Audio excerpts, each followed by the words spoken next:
Hey guys, welcome back. I love this time of year. It is my second favorite time of year. Spring's my favorite. But anyway, I am not done making bouquets. And I made this beautiful one just the other day. But as you can see, it's not so pretty anymore. The cosmos are limp and dying and it just does not look good. However, I still have some zinnias in here that are not ready to be cast into the garbage just yet. So, I'm going to show you today how I freshen up my bouquets, my vase arrangements, and just get them where they're back pretty again. So, first thing I start off with is, pretty obvious. I remove all of the dead and dying and just gone flowers. In this case, there are many of those. Therefore, I'm going to remove the good-looking flowers, which is really just a few zinnias in here. I've, shaved the stems down, and I worked with what I had because zinnias are not that great this time of year. They get powdery mildew pretty badly. Happens to mine every year, and they're just really not that pretty anymore to me. However, the spent heads like this, once they're starting to look nasty and they've got bug spots and the petals are all limp and the head's falling off, once they get like this, grab at the base of the petal and pull straight out, and see all those seeds? You can collect your seeds from your flower heads as long as they've had a chance to at least pollinate some of them before you get them for your bouquet. So I can probably get, oh goodness, I can get a ton of seeds out of just this one head here. So I always save these. If it sits on the counter too long, my mom's like, okay, this is gotta go.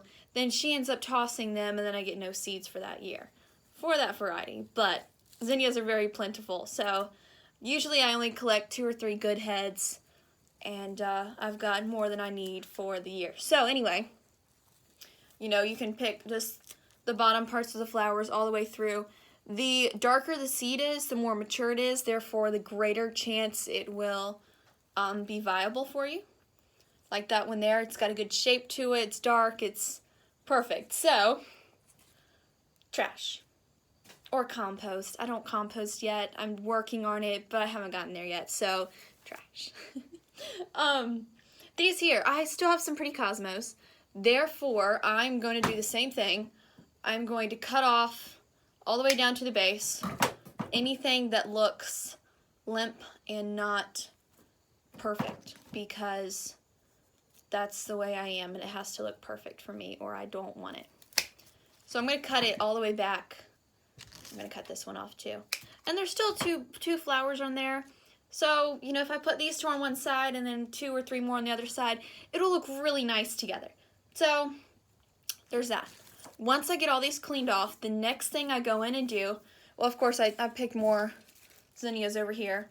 And as you can see, the powdery mildew has really gotten to them. Their leaves are powdery, hence the name. And they're just starting to look really bad. So, I always pick the leaves off, discard them far away, and usually I leave the first set of leaves. In this case, I might not, since the cosmos have greenery on them.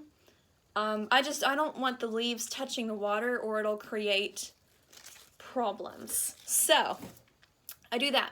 Then with my old stems, what I go back and do, the ones that have been sitting in the vase, to freshen them up, I use a toothbrush. I'll always do a fresh cut, so I'll bring it up like an inch, cut it sideways, like all pretty flower people do. I'll use a toothbrush. I don't have a toothbrush for my example, but pretend this is one, okay? You can pretend with me for a minute. Pretend you're 3 again. So anyway, you just take it and scrape all around the stem and at the base if you don't want to do a fresh cut. And that just gets off any slime buildup or anything that could hinder the flower from getting water to therefore look pretty and alive again. So anyway, that's the gist of it. And then I always get fresh water and clean the vase and everything. So yeah, I hope you guys enjoyed this, and follow for more videos.